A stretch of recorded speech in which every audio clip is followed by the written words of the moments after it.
Hola, muy buenas tardes, bienvenidos al noticiero del mediodía. Hoy es 21 de abril del año 2021. Comparta con nosotros la próxima hora de informaciones. ¿Cómo estás, Lázaro? Muy bien, Diana, un gusto compartir contigo esta emisión centro de la semana. Comenzamos y lo hacemos revisando nuestros principales temas. Envía General de Ejército Raúl Castro mensaje de felicitación al Ejército Oriental por aniversario de su creación. Participa Díaz-Canel de forma virtual en 27ª Cumbre Iberoamericana de Jefes de Estado y de Gobierno.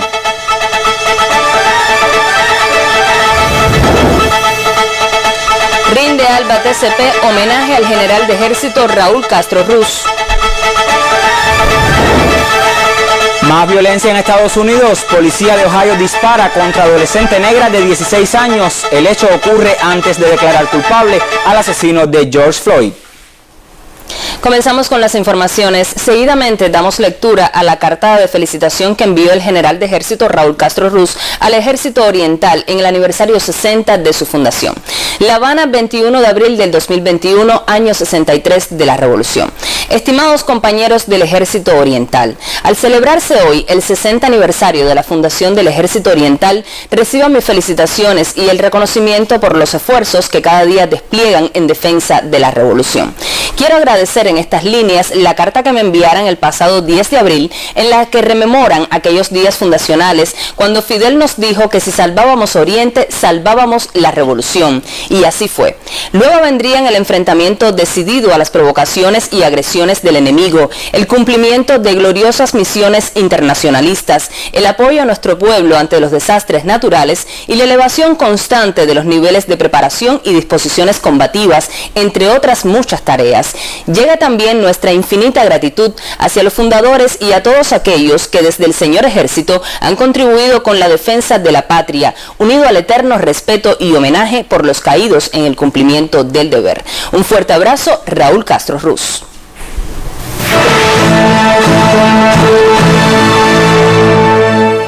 El primer secretario del Comité Central del Partido y presidente de la República de Cuba, Miguel Díaz-Canel Bermúdez, participa en la 27ª Cumbre Iberoamericana de Jefes de Estado y de Gobierno que se celebra en Andorra de forma virtual.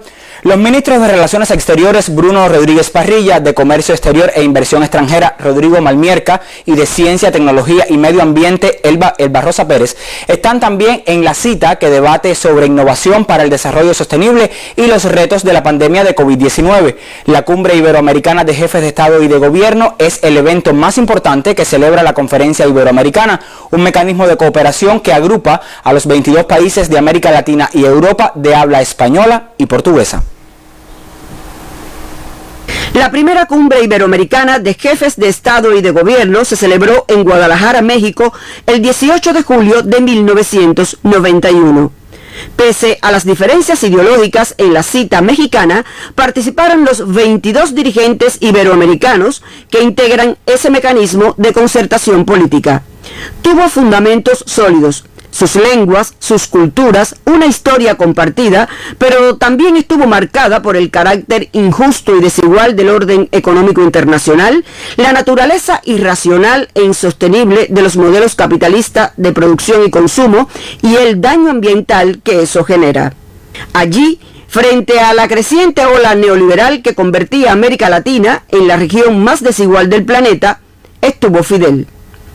Porque si tú hablas de ideas de justicia en este mundo, si tú hablas de ideas de desarrollo, si tú protestas contra el saqueo de que son víctimas nuestros pueblos, si tú te opones a la monstruosidad de la deuda externa, si tú no concibes que puedan resolverse los problemas sociales y el desarrollo de los países mientras estamos siendo saqueados, no es un país, son muchos países. No es un hombre o un grupo de hombres o un partido, sino muchos hombres y muchos pueblos que están sufriendo los mismos problemas y están defendiendo las mismas ideas. Si tú defiendes la integración de América Latina, estás defendiendo una necesidad vital para la supervivencia de muchos pueblos. Y son cada vez más los que comprenden la necesidad de esa integración. Han pasado 30 años y se han celebrado 26 cumbres. Sin embargo, a pesar de la velocidad de las nuevas tecnologías generadas por la globalización, estamos en el mismo sitio, o peor aún, en retroceso. Los vínculos económicos entre el concierto de naciones latinoamericanas y caribeñas y sus antiguas metrópolis se ha debilitado, más aún cuando la pandemia de la COVID-19 ha agudizado una crisis global que ya estaba en el horizonte. La región está en el epicentro. Se contabilizan más de 27 millones de contagios y más de 800.000 muertos a mediados de abril de 2021, según la Organización Mundial de la Salud. El jefe de gobierno de Andorra, Xavier Espot, dijo a medios de prensa que la cumbre está obligada a dar soluciones concretas para encontrar una salida. Históricamente, la reunión de Iberoamérica ha tenido, sin competir con otros foros multilaterales, la virtud de promover el reconocimiento de la unidad en la diversidad como parte de un destino común. Y eso, en estos tiempos extremos, no es poca cosa. Maricela Recasens, Sistema Informativo de la Televisión Cubana. Granada y Cuba celebran 42 años de relaciones diplomáticas, de lo que representa para el hermano país los nexos con la mayor de las Antillas. Conoceremos más adelante en este noticiero.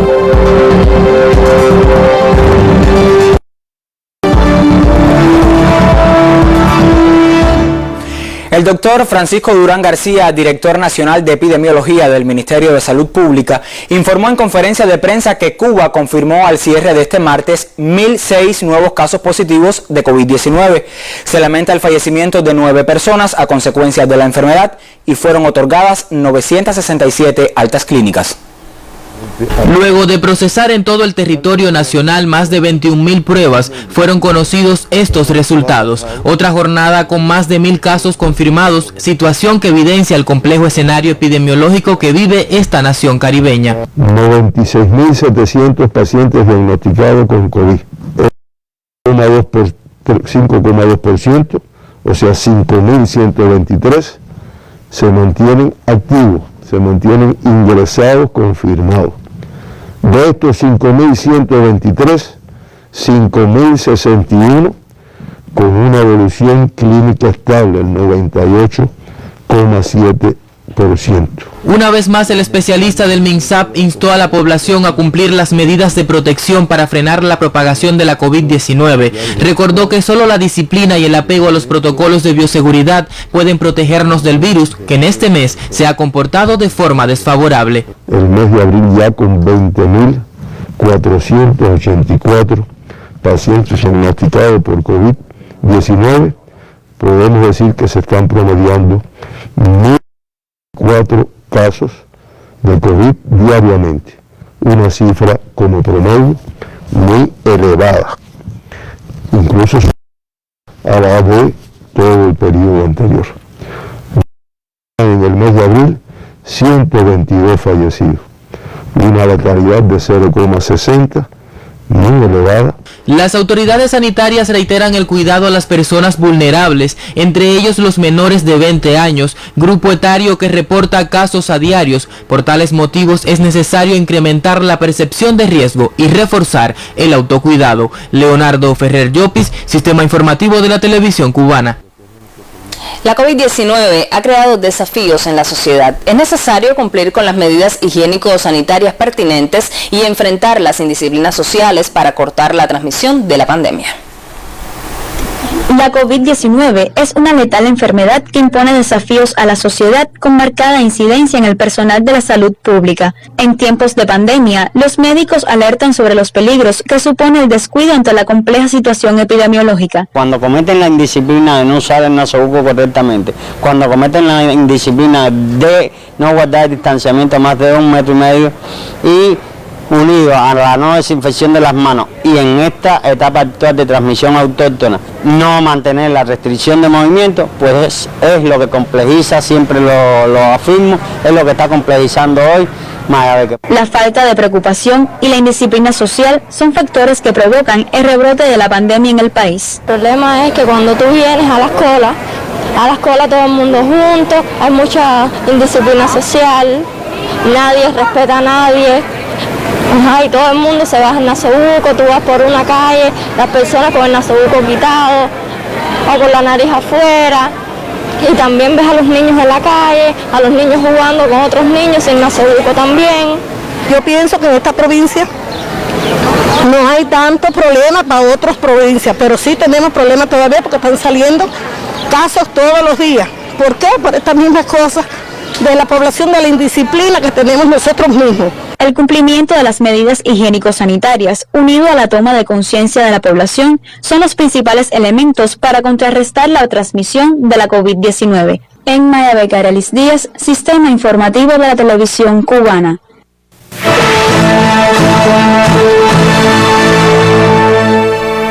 La cooperativa Agustín Marrero de Habana del Este es una de las más grandes de la capital. Los principales destinos de sus producciones están en el consumo social. El siguiente reporte nos acerca a esa experiencia agrícola. La cooperativa Agustín Marrero de Habana del Este dedica casi 230 hectáreas a la ganadería. Las medidas aprobadas para la producción ganadera llegan en momento crucial, pues en los últimos años el rebaño allí había disminuido. En estos momentos se está tratando de incentivar de que aquellos animales que realmente no tienen las condiciones genéticas sean renovados y el campesino vaya más sobre la línea de la inseminación para poder ir mejorando lo que es la raza. Una de las fincas ganaderas es La Regina. A partir del llamado a la revolución, y ya con la presencia de aves, de gallinas, patos, tenemos cerdo para autoconsumo también, la cunicultura y el ovino también está dentro del objeto de la Regina. Estamos tratando este año de desarrollar la soberanía alimentaria, es decir, que la finca sea capaz de tener en sus propias 15.66 hectáreas animal. Y en los últimos tiempos, para producir más alimentos, se incrementaron también las áreas dedicadas a cultivos varios. Esto era totalmente marabú completo. Pulposeamos todo esto y usted ve cómo ha sido. Hemos sembrado todo esto, frutabomba, yuca, recogimos unos cuantos quintales de yuca ahora hace poco y hemos entregado 1000 quintales de frutabomba y entregamos la cebolla también y también tomate, que hemos recogido 300. Atrás eran solo marabú, hoy producen viandas, hortalizas y frutales, y una ganadería que se diversifica y mejora genéticamente conforman hoy el nuevo panorama de la cooperativa Agustín Marrero de Habana del Este, una de las más grandes de la capital. Ludmila Talancón y Manolo Rodríguez Salas, Sistema Informativo de la Televisión Cubana.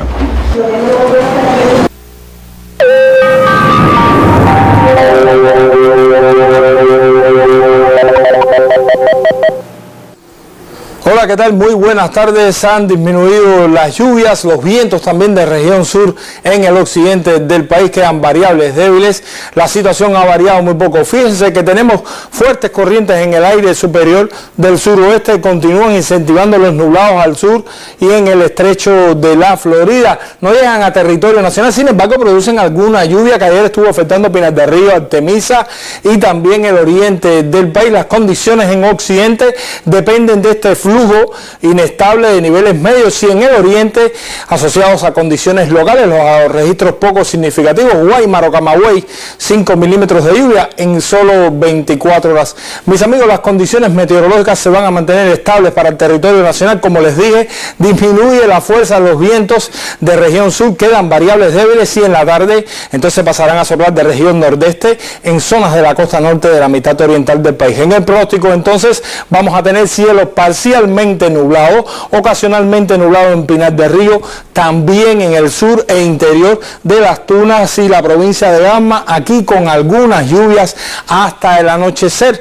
En la tarde o ya en la noche, disminución gradual de los nublados, se mantienen algunos nublados parciales sobre zonas de la costa norte y occidente, baja la probabilidad de lluvia, temperaturas máximas hoy con valores desde 30 y hasta 33, 34 grados Celsius ya en el centro del país, superiores en el oriente, donde puede llegar hasta 36 grados en la provincia de Granma. En cuanto a la noche, bueno, vamos a tener temperaturas en el entorno de 25 hasta 26 grados Celsius, occidente, centro del país, superiores en el oriente, donde puede llegar hasta 27 grados incluso en la provincia de Granma. Los vientos variables débiles, pero ya en la tarde comienzan a soplar de región nordeste en zonas de la costa norte, del centro y el oriente del país, velocidades de hasta 25 kilómetros por hora. Por eso vamos a tener poco oleaje en todos los litorales, excepto en la norte central, donde la mar quedará tranquila, al igual que en la norte occidental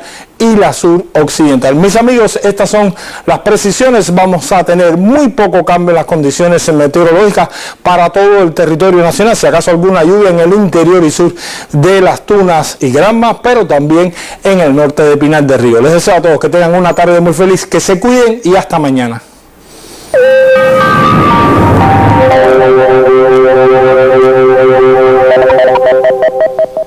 Avanzamos con otros temas de la agenda nacional. El bloqueo económico, comercial y financiero de Estados Unidos contra Cuba obstaculiza el desarrollo de los diferentes procesos de la educación superior en el país. La Universidad José Martí de Santi Espíritus sufre afectaciones relacionadas principalmente con el acceso a tecnologías y equipos para la docencia y la investigación científica, la difusión y retribución adecuada por los resultados y la exportación de bienes y servicios. El bloqueo de Estados Unidos contra Cuba perjudica de forma permanente a la Universidad José Martí de Santi Espíritus al afectar los procesos de pregrado y posgrado, así como los de ciencia e innovación tecnológica. Directivos de la institución destacan las dificultades para el acceso a las tecnologías de la información y las comunicaciones. No poder acceder a tecnologías de punta no solamente para el desarrollo de la carrera de ingeniería informática como hardware o sistemas de tecnologías para las redes informáticas, sino también el encarecimiento de la adquisición de algunos medios a partir de que hay que ir a mercados más lejanos, de Europa, China, y no poder acceder a tecnologías que están en Estados Unidos, sobre todo también por tecnologías que tienen componentes, más de un 10% de los componentes fabricados en Estados Unidos. A causa del bloqueo, la Universidad José Martí no puede recibir financiamiento de instituciones de Estados Unidos para la actividad científica. El acceso también a tecnología para poder mejorar las prestaciones de nuestros laboratorios científicos para el desarrollo de nuestras propias investigaciones, realmente es una limitación seria que hoy tenemos. Y por tanto, tenemos que acceder a laboratorios de otras instituciones que realmente por cooperación internacional nos prestan esa ayuda. Pero hoy, por ejemplo, ni ninguna institución norteamericana, nuestros profesores pueden ir a investigar a esos laboratorios. Por tanto, es una limitación más que tenemos. Y por otro lado, creo que también poder publicar los resultados científicos que se desarrollan en nuestra universidad, poder posicionarlos en revistas de alto impacto de la World of Science, por ejemplo, se hace muy difícil hacerlo en revistas que estén indexadas en Estados Unidos. Y eso, como quiera hacer, también dificulta la visibilidad de los avances científicos que nuestra universidad, nuestros profesores desarrollan en nuestra institución. El bloqueo también afectó la exportación de bienes y servicios de la Universidad Espirituana, en particular los intercambios que se venían sosteniendo con la Universidad Lehman College del Bronx en Nueva York. Para el año 2020 teníamos previsto un programa de trabajo en los temas de historia de comunidades latinas en Estados Unidos, de raza y género. Participarían en Cuba 26 estudiantes, 11 profesores y 3 investigadores de esa universidad. Pero esa acción hubo que interrumpirla a partir del recrudecimiento del bloqueo de la administración saliente, de las políticas del gobierno de Trump. Son ejemplos de cómo el bloqueo afecta a la educación superior cubana, que solo desde abril de 2020 hasta el término del año reportó daños y perjuicios valorados en más de $4,8 millones. Desde Santi Espíritus, Alain Jiménez, Sistema Informativo de la Televisión Cubana. Hasta el próximo 23 de abril en Granada se celebra una jornada especial al cumplirse 42 años de relaciones diplomáticas con Cuba. En entrevista exclusiva para el Sistema Informativo de la Televisión Cubana, el canciller de esa nación, Oliver Joseph, refiere a lo que representa para su país los nexos con la mayor de las Antillas. Es esta la isla bautizada en el Caribe como de las especias, pero de ella no solo atraen la nuez moscada, el banano o el cacao. Tiene una historia también marcada por la colonización hispana, francesa y británica, así como por la interferencia de Estados Unidos en los asuntos políticos de esa pequeña nación. Pasajes que la aproximan mucho a la historia de Cuba. We have excellent relations.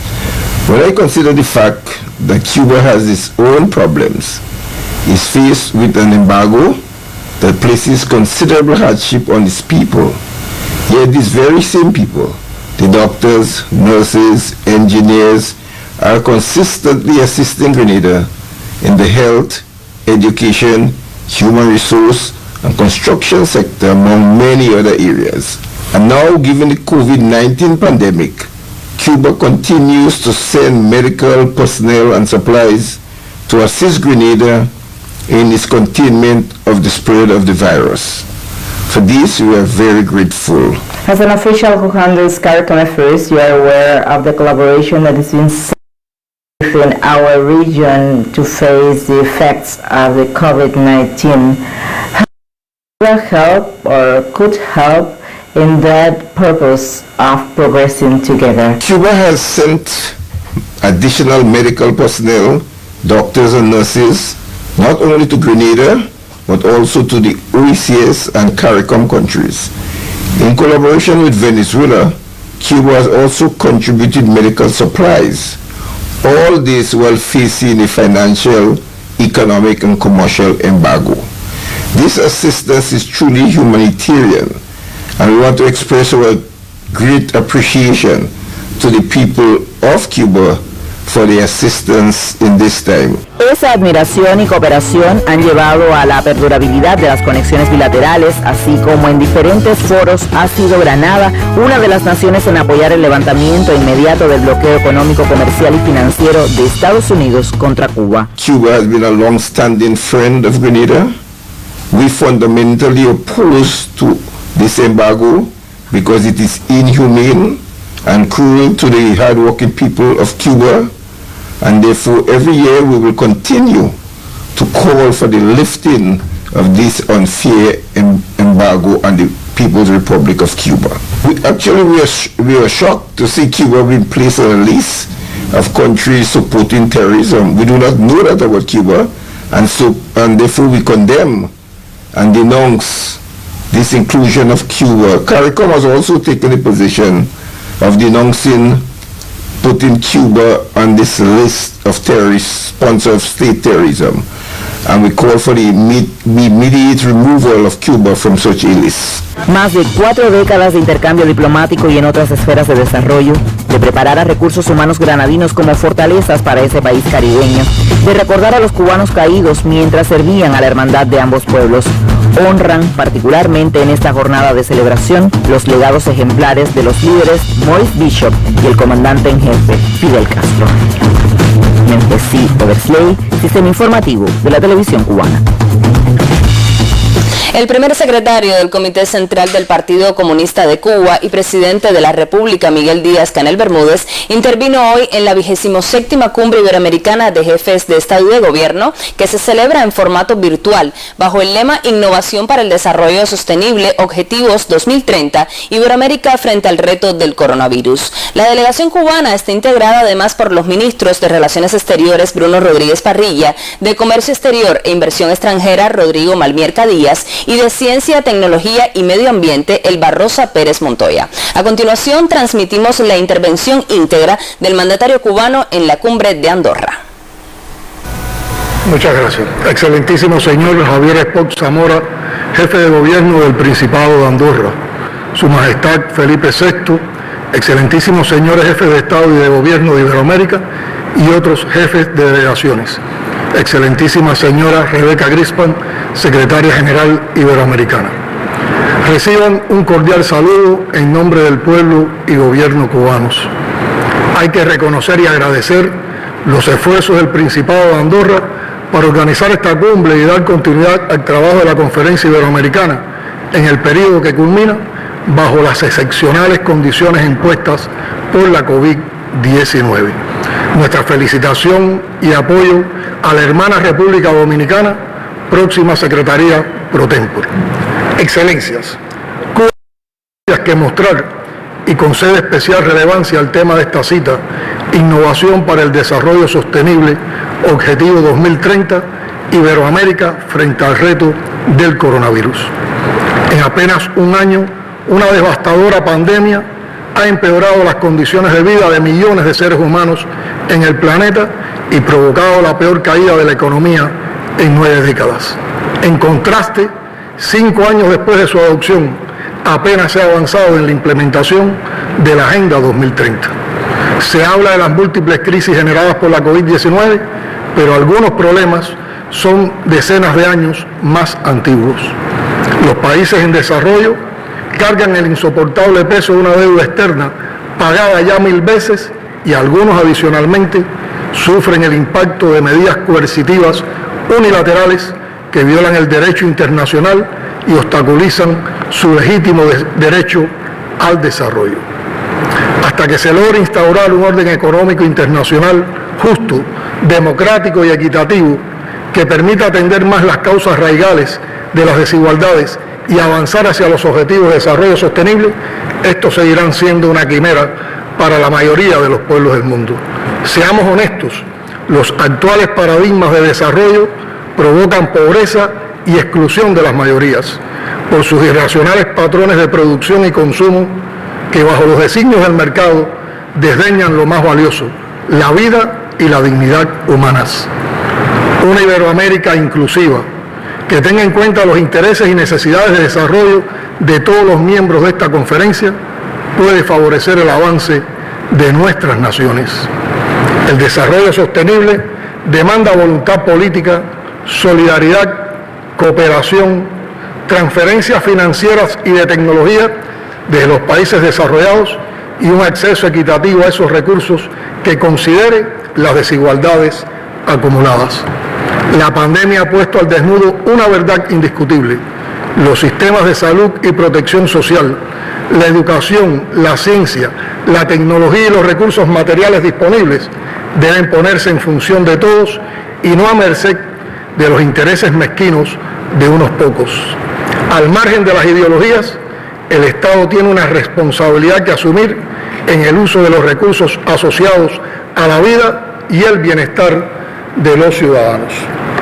Como expliqué en la cumbre iberoamericana de Veracruz en 2014, en Cuba, la ciencia y la innovación han sido factores claves del proceso de desarrollo y de los objetivos de justicia social.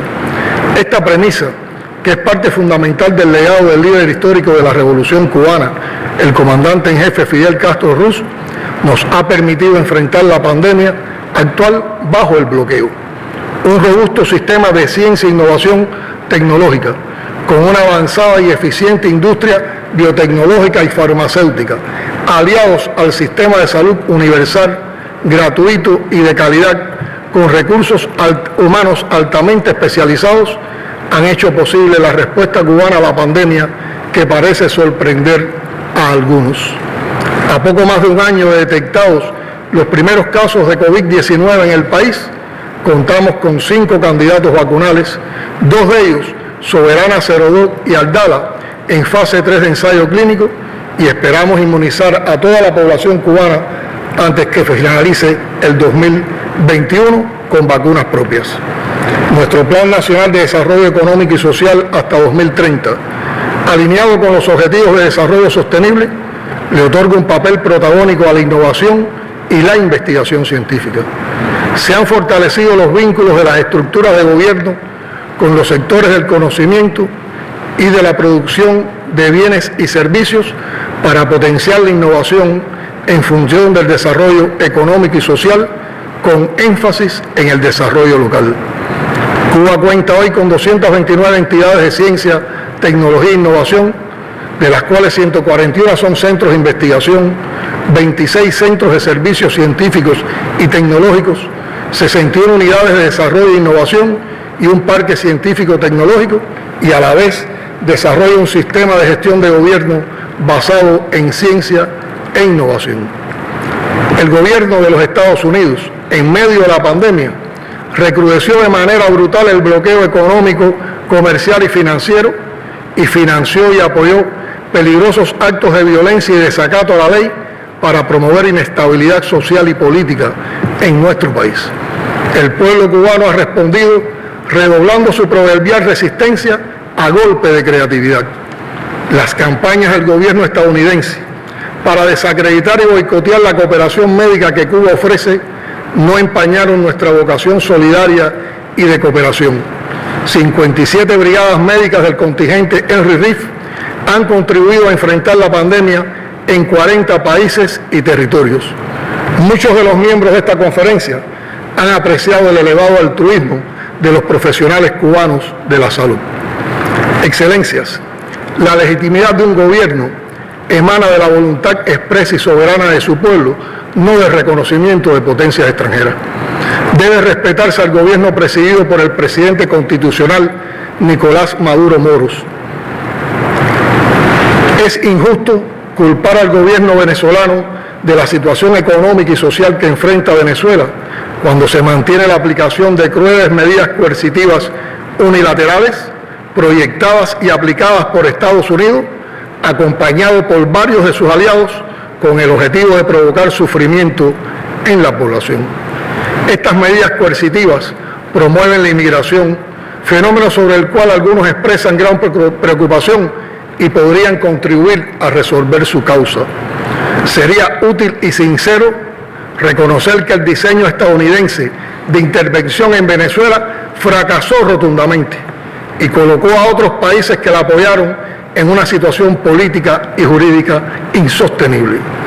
Los que dicen respetar la voluntad del pueblo venezolano y promover una solución política entre venezolanos deberían reconocer que la República Bolivariana de Venezuela es un Estado soberano, cesar la intromisión y actuar con respeto a la Carta de las Naciones Unidas y la proclama de América Latina como zona de paz.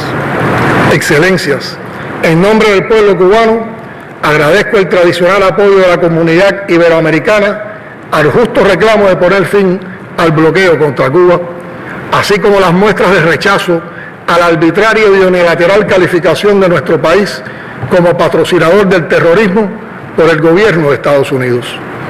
Cuba mantiene invariable su política solidaria y de cooperación internacional en beneficio de nuestros pueblos y no renunciará jamás a la construcción de una nación soberana, independiente, socialista, democrática, próspera y sostenible, siempre dispuesta a compartir como patrimonio humano los resultados de nuestras experiencias con base en la ciencia y la innovación. Muchas gracias a todos.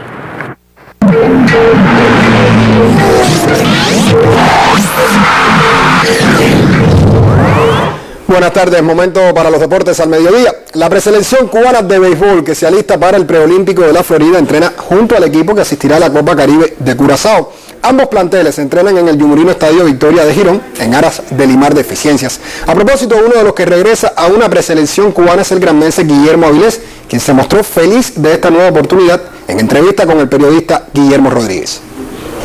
Como tengo una buena noticia que era integrante de la selección nacional, ya que lleva varios años fuera de la selección, producto de lesiones y demás. Muy contento, enfocado en obtener buenos resultados y hacer el grado para integrar el equipo y representar a Cuba como lo hice anteriormente en otros años. En la práctica estás físicamente mucho mejor, Guillermo Avilés. Bueno, sí, me siento mejor luego de pasar por la penosa enfermedad de la COVID. Me he recuperado bastante bien, me siento bien físicamente y creo poder prepararme bien para obtener buenos resultados. Un mensaje a la afición granmense que los apoyó todo el tiempo con ese título. Bueno, nada, muchas gracias a todos. Sé que todavía se están viviendo momentos felices por la victoria de Granma y nos dedicamos a eso para alegrar al pueblo, no solamente al de Granma, sino al de Cuba entera.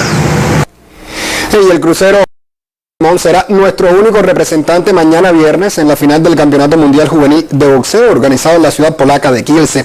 El pugilista antillano rubricó el éxito en semifinales sobre el ruso Ramazan Dadayev, lo que le otorgó el pase a la discusión del cetro ante un boxeador polaco. Por otra parte, Cuba va hoy por mejorar la actuación en el Campeonato Panamericano de Levantamiento de Pesas. Hoy sale a la plataforma la reconocida pesista Marina Rodríguez en los 64 kilogramos, mientras Miguel Castro y Edisnel Corrales en los 73 ya competían a esta hora en la modalidad de arranque. Este martes el desempeño fue discreto, pues Lidia Montero, aquejada de una lesión, no pasó del octavo puesto, en tanto Naveis González finalizó en el 10º lugar.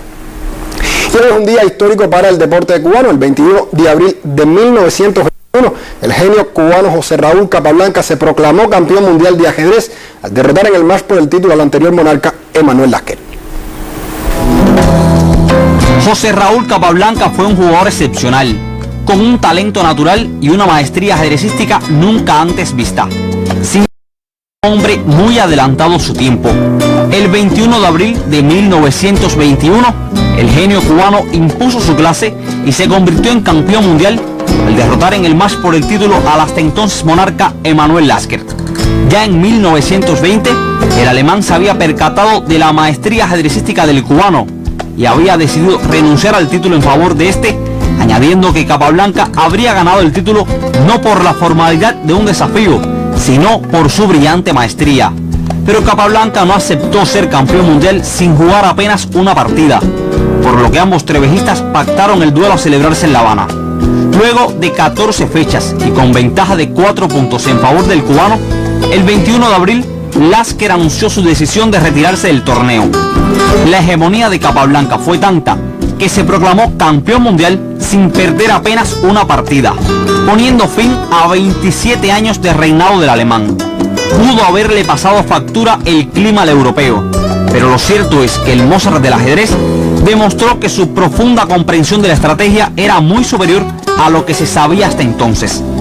José Raúl Capablanca ganó fiel a su estilo de juego, con una comprensión posicional única e irrepetible, y pasó a la historia como el tercer campeón mundial del juego ciencia y el único de Hispanoamérica. Daniel Gotay, Sistema Informativo de la Televisión Cubana. Bueno, y del más universal, el Atlético de Madrid abandonó la Superliga, al igual que el Inter, mientras el Milan asume que así no se puede seguir. El proyecto será replanteado, eso está claro, pero por ahora murió en menos de 72 horas. Andrea Agnelli daba por concluido el proyecto de la Superliga, pero la Juve mantiene su postura. Siguen convencidos de su proyecto, pero ven pocas posibilidades de que se complete. El Milan deja ese proyecto, pero también apuesta por el cambio. Afirman que nunca es fácil y que seguirán trabajando por un modelo sostenible. Como el Inter, convencido de que el fútbol necesita una revolución y que tienen que tener interés en mejorar constantemente sus competiciones. Solo faltan por pronunciarse Real Madrid y Barcelona, porque el Atlético de Madrid se ha desmarcado horas después de firmar su adhesión, apoyando esa decisión en sus aficionados y en su plantilla. La Superliga tendrá que esperar. No sabemos si se concretará en algún momento este o algún proyecto parecido. Lo que sí es convincente es que revolucionó la meca del fútbol mundial. Así finaliza la actualidad deportiva del mediodía. Muy buenas tardes. Una buena tarde también para ti, Alejandro. Te esperamos en próximas emisiones. Vamos a regresar a la actualidad nacional. La Habana refuerza las medidas para frenar el rebrote de la pandemia. La señalización de viviendas e instituciones en las que se encuentran personas aisladas es una de las decisiones con las que se busca contener la transmisión. Solamente Arroyo Naranjo, uno de los municipios con mayor incidencia en el rebrote epidémico en la capital, le ha aportado a la COVID-19 unos 4.200 casos positivos en lo que va de pandemia, con un promedio de 60 diarios. Nuestra visita a ese territorio coincidió con la agudización de decisiones para poner coto a un complejo panorama, dado por la existencia de 184 controles de focos con 56 casos confirmados. Dentro de las medidas que estamos adoptando, como usted ve, es el cierre de varias manzanas. La señalización es para establecer en esta demarcación que hay una alta transmisión, que hay presencia del virus y que hay varios casos. Un lugar que se restringe el movimiento, que no se cierra solo para decir está cerrado y no puede entrar y salir nadie, sino que dentro del los propios pacientes, dentro del propio cierre, tienen que mantenerse en su casa. Nadie transita por las calles.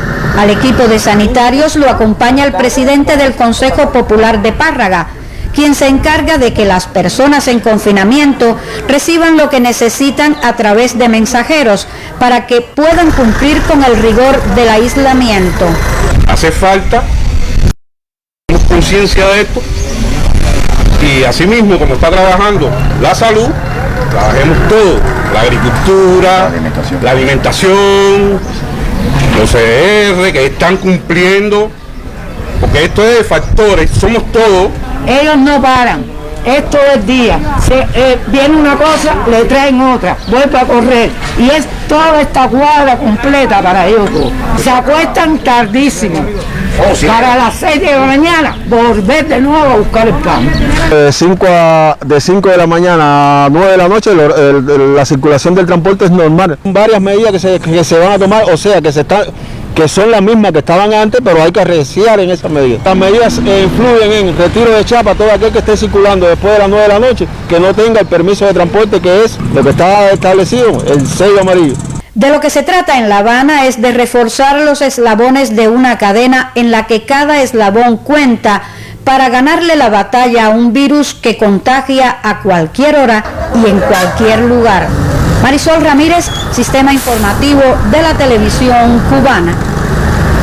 Las Tunas procesa sus propias muestras para diagnosticar la COVID-19. El laboratorio de biología molecular recientemente inaugurado permite un mayor control de la pandemia en ese territorio oriental de Cuba.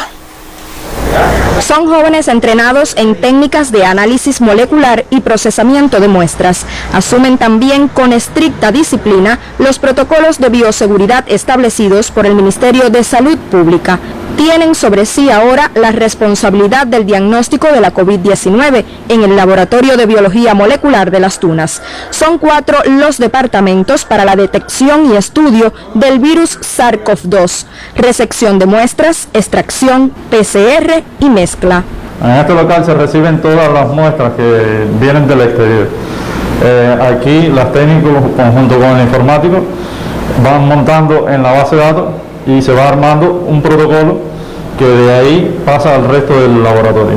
Nos encontramos en el departamento de extracción. Aquí se extrae el ARN para luego en el departamento de PCR amplificarlo y hacer una lectura.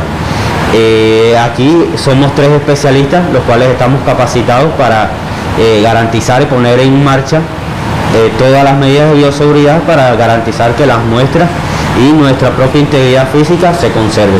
Este departamento es el que se va a encargar de diagnosticar las muestras, si dan positiva o negativamente. El SLAN es el equipo que se va a encargar de hacer la lectura en tiempo real de PCR. Eso es un equipo de importación china que tiene un costo aproximadamente de $38.000, que es un costo, un sacrificio grandísimo para el país. Realizamos la mezcla maestra para llevar la PCR, donde se realiza el procedimiento final de PCR. Contamos con el reactivo llamado RIDA, que es importado y tiene un costo para nuestro país de aproximadamente $1.000 por kit, que cada kit se montan 200 muestras de PCR. La capacidad tecnológica permitirá el diagnóstico de unas 500 muestras por día. Las pruebas de PCR o reacción en cadena de la polimerasa posibilitarán un mejor control de la pandemia en esta provincia del oriente del país. Desde Las Tunas, Natacha Díaz Bardón, Sistema Informativo de la Televisión Cubana.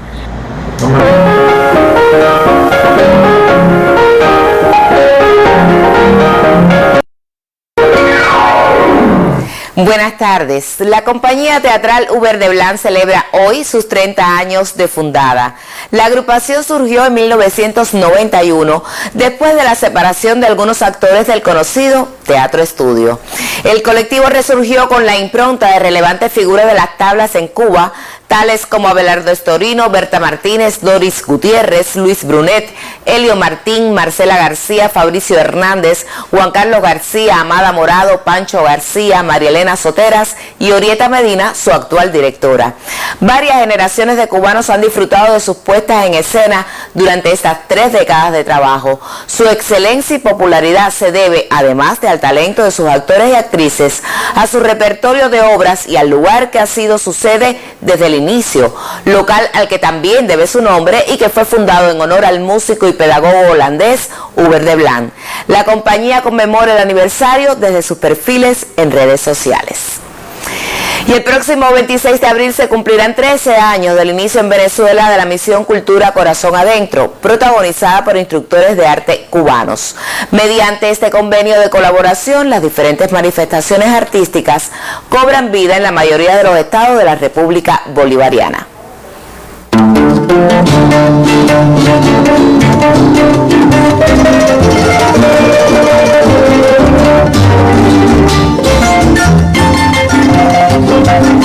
Como parte del convenio de cooperación integral entre Cuba y Venezuela, firmado por los comandantes Hugo Chávez y Fidel Castro, nació la misión Cultura Corazón Adentro. La iniciativa se extiende por las comunidades de la geografía venezolana para estimular la creación entre los niños con el apoyo de la familia. A 13 años de esta labor, impulsada por los instructores de arte de la Mayor de las Antillas, los resultados son palpables también gracias a la asesoría que reciben cultores populares y animadores socioculturales. La Misión Cultura ha sido clave en la conformación de procesos organizativos en las comunidades, en el desarrollo artístico de nuestras comunidades, en la organización, incluso para niños y niñas, a través de talleres creativos. Ha sido de verdad un gran convenio en lo artístico y cultural, pero además una gran fuente de resiliencia para los instructores e instructoras de arte venezolanos. El Ministerio del Poder Popular para la Cultura en Venezuela y la Fundación Misión Cultura acompañan el trabajo de los cooperantes cubanos para que no cese el desarrollo de manifestaciones como el teatro, la música y la danza. Hay que reconocer el trabajo solidario de los colaboradores y colaboradoras cubanas, en particular en la Misión Cultura Corazón Adentro, de nuestros instructores e instructoras de arte, que día a día se encuentran con nuestro pueblo, con nuestros niños, en ese abrazo, en el compartir, en el taller, que van siempre mucho más allá de lo técnico y lo metodológico. Hay un contacto humano que está fortaleciendo la base y la estructura social de nuestra comunidad. Para mantener un sueño de Chávez, hoy la Misión Cultura Corazón Adentro protagoniza la formación de las colmenitas bolivarianas en varios estados de Venezuela. De esta manera y a pesar de la pandemia, la luz del arte irradia en las comunidades para que no muera la esperanza. Desde Venezuela reportamos Raúl Verdesie, Joan Bárcena y Gianni López Brito, Sistema Informativo de la Televisión Cubana. Y organizada por el Instituto Cervantes de Madrid, tiene lugar la Semana Cervantina en diversos lugares del mundo. La conmemoración gira en torno al 23 de abril, fallecimiento de Miguel de Cervantes Saavedra. En su honor, la fecha ha sido declarada como Día del Idioma Español y Día Internacional del Libro y del Derecho de Autor. Más de 60 actividades en España y en las sedes en otros países del Instituto Cervantes recuerdan que el español es la segunda lengua materna del mundo por el número de hablantes. En la sede central de Madrid, 6 destacados escritores y 3 editoriales entregaron legados en la Caja de las Letras. Calificado como uno de los edificios más espectaculares de Madrid, en el Instituto Cervantes se abrirá una biblioteca patrimonial dedicada a la preservación e investigación de fondos bibliográficos de las literaturas panhispánicas. En la Universidad de Alcalá de Henares, ciudad natal de Miguel de Cervantes, se inaugurará el Centro de Recursos para el Aprendizaje y la Investigación del Español y la Lingüística Aplicada. Sistema Informativo. Con este trabajo concluyen las culturales. Por favor, cuídese mucho. Buenas tardes. Cuídate también tú, Dagna, y ten una excelente tarde. La Alianza Bolivariana para los Pueblos de Nuestra América, Tratado de Comercio de los Pueblos, ALBA TCP, homenajeó al general de ejército Raúl Castro Ruz al concluir su tarea como primer secretario del Comité Central del Partido Comunista de Cuba. Mediante un comunicado, los países miembros del ALBA TCP rindieron un justo reconocimiento al general de ejército Raúl Castro Ruz por la dedicada vida a la liberación de los pueblos, a la lucha por la justicia social y a la solidaridad internacionalista. Una vida de entrega que constituye un ejemplo para las venideras generaciones. La misiva agrega además que en el ejercicio de sus responsabilidades como presidente de los consejos de Estado y de Ministros de Cuba, el ALBA TCP se benefició de la sabiduría de Raúl y de sus esfuerzos para el fortalecimiento de la alianza. Estamos convencidos de que continuará siendo una luz que oriente nuestros pasos en el camino de la construcción de una sociedad más justa y más humana, y que, como en sus propias palabras, estará con el pie en el estribo para defender la patria, a la revolución y al socialismo. Nairobi Ojeda, Sistema Informativo de la Televisión Cubana.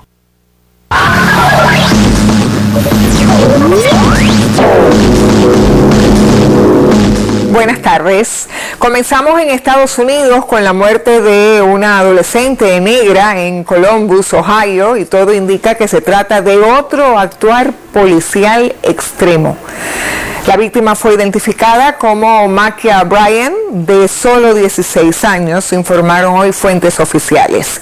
El jefe policial de la ciudad, Michael Woods, dijo que la muerte de Makia Bryan se produjo cuando el oficial acudió al lugar en respuesta a una llamada de emergencia el martes por la tarde de una persona que aseguró estar en peligro de ser atacada con un arma blanca. Las fuerzas del orden publicaron en las primeras horas de hoy miércoles una parte de la grabación de la cámara corporal del policía que mató al adolescente en el condado Franklin en Columbus. Este suceso tuvo lugar poco antes de que el ex agente Derek Chauvin fuera declarado culpable del asesinato de George Floyd en el juicio que se le sigue en Minneapolis. En estos momentos, el caso de Floyd espera que se dicte la sentencia final contra este policía, Chauvin, y los otros 3 oficiales que le acompañaban y que no hicieron nada para detener su actuar. Vamos a avanzar con más. En Rusia, el presidente Vladimir Putin ofreció este miércoles su mensaje anual ante la Asamblea Federal o Parlamento ruso. Por cierto, amenazas a la seguridad de Rusia, la pandemia y medio ambiente fueron los temas clave de su intervención. Vamos a ver un fragmento de lo expresado por el presidente Putin. Вместе с тем недружественные акции в отношении России также не прекращаются. В некоторых странах завели пренеприличные обычаи. По любому поводу, а чаще всего вообще без всякого повода, цепляет Россия. Спорт какой-то. Новый вид спорта там. Кто громче что-то скажет. Мы ведем себя в этой связи в высшей степени сдержанно. Можно сказать, прямо без иронии скажу, можно сказать скромно. Часто вообще не отвечаем не только на недружественные акции, но и на откровенное хамство. Мы хотим иметь доброе отношение со всеми участниками международного общения. В том числе, кстати, и с кем отношения в последнее время у нас, мягко говоря, не складываются. Мы действительно не хотим сжигать мосты. Но если кто-то воспринимает наши добрые намерения как безразличие или слабость и сам намерен окончательно сжечь или даже взорвать эти мосты, должен знать, что ответ России будет асимметричным, быстрым y жестким. Vamos al continente africano, donde existe un perturbador aumento de decesos por COVID-19 y es recogido en el informe del Centro de Prevención y Control de Enfermedades despertando la inquietud en los medios especializados del continente. La información señala que el acumulado de fallecimientos ascendió este martes a 118.586, en contraste con los 117.861 del lunes, en alza neta de 725 decesos. Desde su lado, los contagios en las últimas 24 horas fueron 10.304, permaneciendo en una meseta admisible para los países al sur del Sahara. El total de contagios registrado por la pandemia en África desde comienzos del año pasado alcanzó un acumulado de más de 4 millones. Continuamos en la República Islámica de Irán. El presidente Hassan Rouhani afirmó hoy que su país solo aceptará el mismo Plan Integral de Acción Conjunta, conocido como PIAC o Acuerdo Nuclear sellado en 2015. Ni una palabra menos, ni una palabra más en ese pacto, dijo el mandatario. Rouhani agregó que está claro para Europa y los otros países que la implementación total del PIAC original es la única solución al problema. El presidente iraní apuntó que su país demanda la aplicación palabra por palabra del texto del convenio multilateral firmado hace 6 años y los estadounidenses deben dar el primer paso para regresar a la anuencia. Precisó que solo después del levantamiento de las sanciones antiiraníes impuestas por Washington y su verificación, Irán volverá al compromiso del tratado. Así me despido, continúen ahora con otras informaciones. Gracias, Irma. Retomamos ahora otros temas. Bajo el lema Innovación para el Desarrollo Sostenible, Objetivos 2030, Iberoamérica frente al reto del coronavirus, quedó inaugurada de manera semipresencial la 27ª Cumbre Iberoamericana de Jefes de Estado y de Gobierno en Andorra. Es el primer encuentro de los jefes de Estado y de Gobierno de Iberoamérica desde que empezó la pandemia, en el que se reúnen para adoptar medidas concretas para los 670 millones de iberoamericanos que sufren los efectos de la crisis sanitaria. La cita de jefes de Estado y de Gobierno de los 22 países de la Comunidad Iberoamericana arrancó con un minuto de silencio en homenaje a las víctimas de la pandemia de la COVID-19. El jefe de Gobierno de Andorra, Xavier Espot, en su discurso de bienvenida, llamó a la necesidad de gestionar un acceso universal, equitativo y justo a las vacunas para todas las naciones de América Latina y el Caribe. La mayoría de los representantes intervinieron a través de videoconferencias. Sus discursos coincidieron en la urgencia de dar respuesta común a la crisis provocada por la pandemia. En un mensaje a la cumbre, el secretario general de Naciones Unidas llamó a intensificar la colaboración internacional. Por ello, celebro que las discusiones de la cumbre se centren en la recuperación post-COVID-19 y en la innovación para el desarrollo sostenible en el marco de la Agenda 2030. Los impactos de esta crisis han hecho evidente la fragilidad de nuestro modo de vida y han puesto a prueba la capacidad de respuesta de nuestros gobiernos y de las instituciones multilaterales. Más adelante, el presidente de Bolivia, Luis Arce, abogó por un multilateralismo más solidario. Cumbres como la que hoy tengo la honor de presentar a mi país deben aportar al trabajo conjunto a favor de los pueblos y alentar una visión transformadora hacia la sostenibilidad económica, social y ambiental, priorizando la erradicación de la pobreza extrema y la reducción de las desigualdades en todas sus dimensiones. En la jornada matutina intervinieron además los presidentes de Guatemala, República Dominicana, Argentina, Chile, Colombia y Costa Rica. Según sus organizadores, la cumbre debería finalizar también con la creación de un observatorio epidemiológico que permita el intercambio de información a lo largo y ancho de la región. También se espera una declaración sobre cambio climático, la primera iniciativa conjunta de los 22 países. Maricela Recasens, Sistema Informativo de la Televisión Cubana. Y de esta forma concluye el noticiero del mediodía. Espere más informaciones en la emisión de la tarde de Canal Caribe y el noticiero estelar de las 8 de la noche. Por nuestra parte estaremos de regreso mañana a la 1 en punto. No nos despedimos sin antes recordarle, la COVID-19 está en todas las provincias cubanas, alta transmisión también, alta letalidad, de ahí la importancia de cumplir las medidas que orienta el Ministerio de Salud Pública. Cuídese mucho y tenga una excelente tarde. Nos vemos mañana, buenas tardes.